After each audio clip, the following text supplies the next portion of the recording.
Punishment is not justice. A lot of us are drawn to feminism because of anger. We're angry at our partners, our brothers, our fathers. We're angry at teachers who say that girls are just not good at math or science. We're angry at popular depictions of women in the media that say that we're weak or overly emotional. And Audre Lorde already told us that it's not the anger itself that's the problem. We don't have to stifle it or be ashamed of it. In fact, anger can be an effective jumping off point for a useful politic. It can be a tool. Lorde says in her essay, The Uses of Anger, that every woman has a storage of anger that is potentially transformative.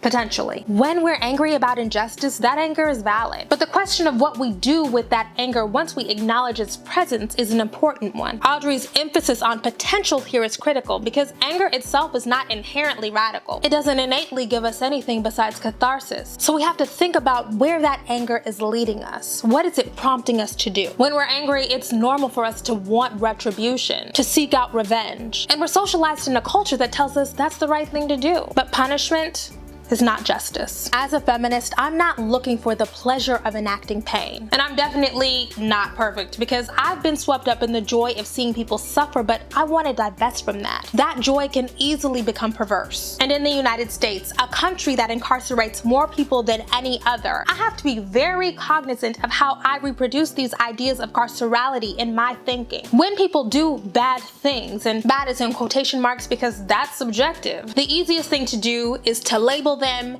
and disappear them. Disposability is a pillar of the prison industrial complex. But if we believe, as lawyer and activist Brian Stevenson says, that people are not the worst thing they've ever done, that can't be the path. I loved an article by Wendy C. Ortiz that talked about the danger of classifying people using binaries after we've been harmed. Wendy is a survivor of sexual abuse. She says, this restrictive narrative does not allow the full humanity of the victim/survivor or the abuser/perpetrator, and labeling people as one or the other perpetuates the cyclical nature of abuse. It dehumanizes one set of people, quote, predators, as a way to superficially address the needs of another set of people, quote, victims. And how easily we forget that most of us have been both victim and perpetrator. And this is where we talk about restorative justice, because incarcerating people or isolating them does not undo harm. It doesn't undo the physical or discursive violence or abuse. And it doesn't do any work toward creating a world where that harm does not happen again. In fact,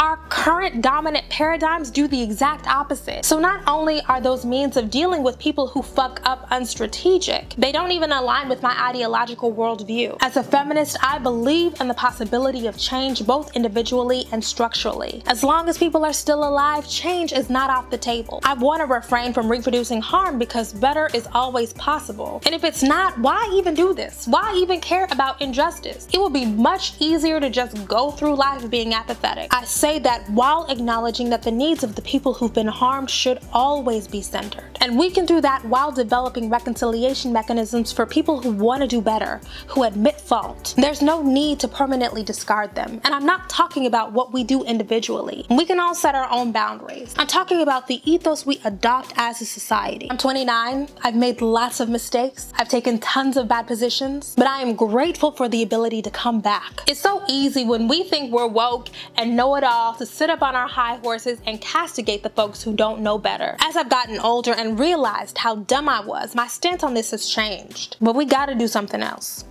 That's not it. Thank you so much for watching. Be sure to like, share, and subscribe. We do have a Patreon with perks like exclusive content, merch, and reading lists. So sign up there if you'd like to help us continue this work, or make a one-time donation and join us for events across the country for Black women. I'll see you at Black Girls Gather. Thanks, guys.